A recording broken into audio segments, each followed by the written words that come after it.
I'm Carla Reeves, and this is Differently. Whether you feel stuck in survival, navigating a change, or seeking more for your life, may this podcast be your weekly nudge to take a risk to build a life that is uniquely bold, authentic, and in alignment with your deepest values.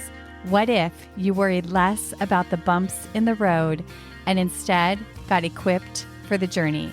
Get ready to rethink what's possible. Welcome to the Differently podcast. If you're new to the show, welcome. I'm so excited that you're here and listening. And if you've been hanging out with me for a while, gosh, it's been a while. Thank you so much for being a regular listener. I want to talk about something really important today with you. But before we do that, I just want to say that you might notice a little refresh on the artwork and the music and the intro. And as you know, the last 18 months, I've been growing and shedding and learning and healing a lot, as we all are all the time. And as you know, sometimes your brand has to catch up with your own evolution and growth. And so that's what you're seeing. I feel like my message and mission has gotten more clear, and soon all the other pieces will reflect that. And I'm excited to share more about that with you soon. So I want to talk about something really important. If you have been feeling stuck, if you feel like you're spinning your wheels, if you feel like you're doing all the right things, but you're not making the traction or the meaningful traction that you want to make in your life, I want you to know that it's not because there's something wrong with you. It's not because you're not capable. It's most likely a thinking problem. And I noticed this or discovered this early on in my coaching work. I'd been coaching, I think, for a few years at that point. And I noticed that when people came into coaching, they always wanted to change a relationship or move to a new city or change a job or make some big change in their life. And I noticed after a while that I sensed that that wasn't actually what they wanted to change. And I started asking people if they were willing to suspend that big change, making that big change in their life, so that we could explore something else. And as I started exploring and getting inside of what they were thinking and what their beliefs are and what this system, operating system internally that they're using to navigate their life, I started to recognize that there were patterns in this operating system that were tripping them up, and that they were actually trying to escape that, not the relationship, job, or city. And even if they did still want to make that big change, once we were able to recognize the operating system and make some changes there, then they could make that big transition or change in their life from a very different place. A more empowered place, a more proactive place, a place that wasn't a need to escape, but it was a real intentional choice about making a change in their life. So there's something that's in your way that is like a blind spot. It's the biggest blind spot that I have seen show up for people. And I call it your survival model, because it is an operating system that literally did help you survive at one time in your life. It's not all bad. The problem is that a lot of times we're grown adults now trying to create change in our life, but we're operating in an old, outdated operating system that literally did help us survive at one time, but now it's the very thing that is in our way. And as I had mentioned on a previous recent episode, is that I feel that we're going to need to get equipped to navigate change possibly more quickly than we ever have. And we're going to need to have less drag in our life, less struggle, less spinning our wheels. And I feel an urgency to really help people get out of their survival model, to recognize it, know that it's there, and choose intentionally in the face of it. It doesn't really ever go away, but once you can see it, you can choose differently in the face of it. So a few signs that you might be in survival mode. It can look like a constant overthinking or mental spinning. It can feel like you're stuck despite external success. So if you look at your life from the outside, it looks really good, but inside you're just not feeling it. That's a really good sign. Operating from fear rather than faith or possibility. Maybe you just feel exhausted and trying to hold it all together. A lot of my clients, when they start, they feel that way. They're spread so thin and they're exhausted and they just can't do it the same way anymore. A lot of times it can look like a lack of progress and momentum despite putting in all the effort. And so these are signs, and it can start to feel like, like what's wrong with me? Why can't I tap into my full potential? Why can't I overcome this? And a lot of times it is because it is a blind spot. It's hard to see on your own. The cost of staying here is that you perpetuate the same results in your life, even though you might change your actions or, like I said, change a relationship, a job, or move to a new city. Oftentimes you'll feel better for a period of time, but then you might start to feel those same old familiar feelings resurface. That is totally normal and a sign that you haven't addressed the foundation. And once you address that foundation, then you have a clean and clear operating system that you can then make changes with that follows you, so that if you make a relationship change, you're not going to slip back to those old ways because you're actually operating in a new way, thinking in a new way, behaving in a new way. And again, this is a practice. I recognized this in my own life a lot of years ago, and I still practice. And there's a big cost to staying here because we perpetuate those same unfulfilling results and feel at the mercy of our circumstances when we don't have to, by the way.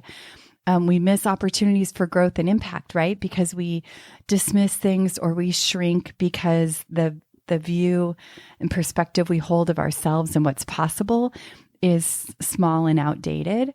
We remain caught in cycles of overthinking and inaction for longer periods of time than we need to. And we watch life slip by, realizing that we're not stepping into that full potential or what we know is possible in our heart for our life. And if I know who you are, which I feel like I have a sense if you've been listening to this podcast, that that's not okay with you. It's not okay with me either. And that's why I'm on a mission to really share this and teach people about what this is and help you get out of it. It's a thinking problem, not a you problem or a capability problem. It's a thinking problem. I want to share a few simple examples where this has a profound impact. Years and years ago, I was coaching a woman who didn't feel like she had value. She had, inside of her old survival model operating system, she had a belief that she didn't have value, that people didn't see her, understand her. And it really showed up in every interaction she had with her boss at work, because she was always looking through the lens of she wasn't valuable. And that's all she could see when her boss would behave in certain ways. And I actually had her send me one of the emails her boss sent that she was really upset about.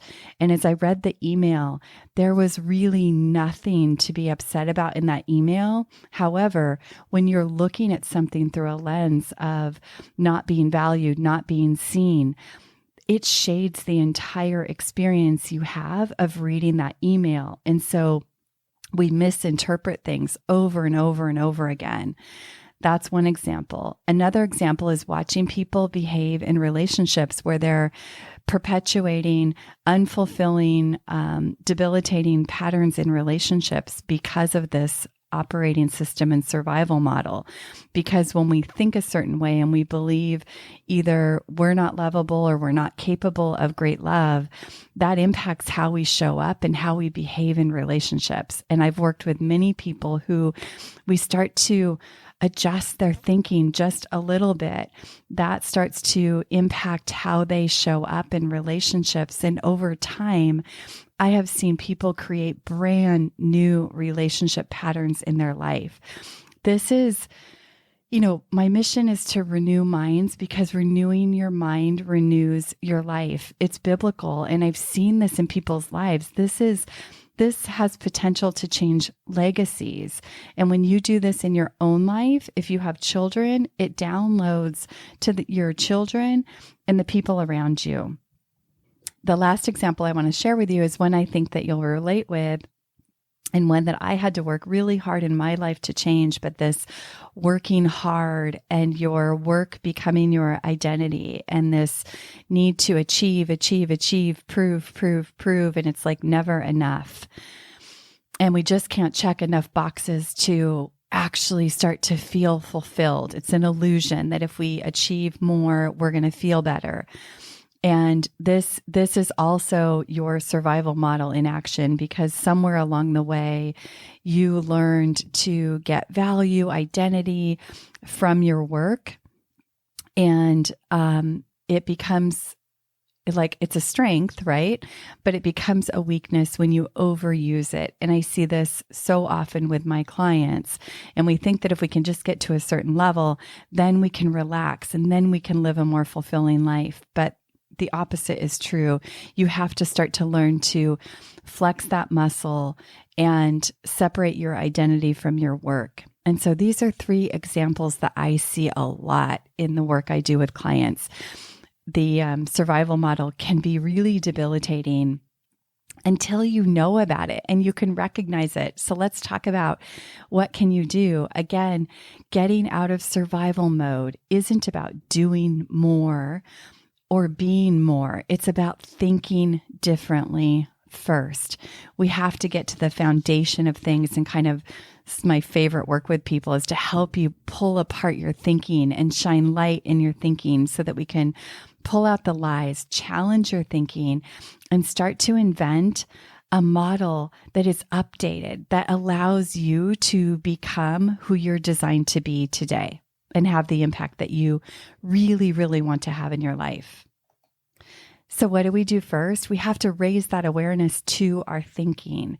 And this is why I promote journaling so much. It's really not about journaling.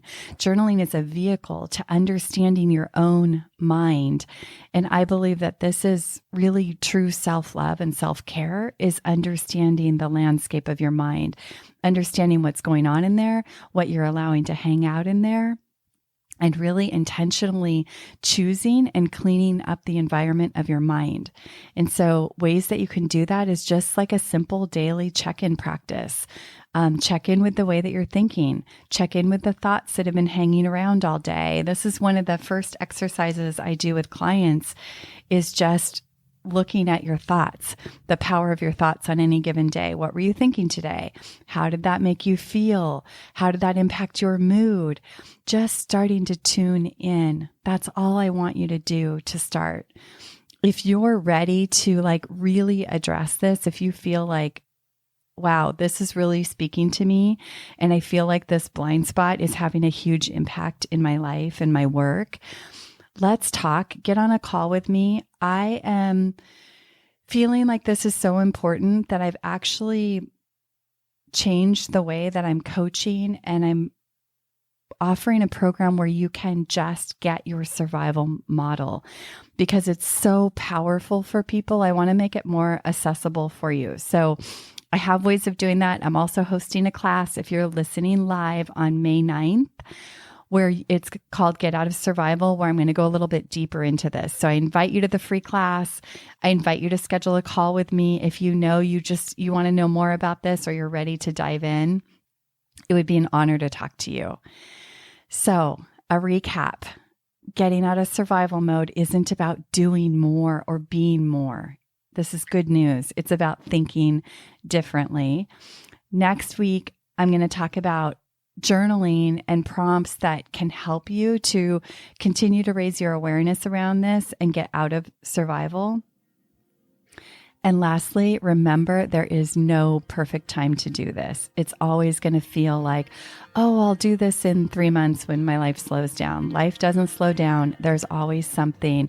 Your life will start to change when you make an interruption and say yes. to you and your life. And there's nothing selfish about this. It's one of the most generous things you can do because it will ripple to everyone around you. Thank you for tuning in to this episode of Differently. It's been an honor to share this conversation with you. You know, one of the keys to living fully is to take action when you're inspired to do so. I hope you found that spark of inspiration today. And would you help us spread the word? Did someone you know come to mind while you were listening? If this episode could impact someone you know, please share it and pass it along.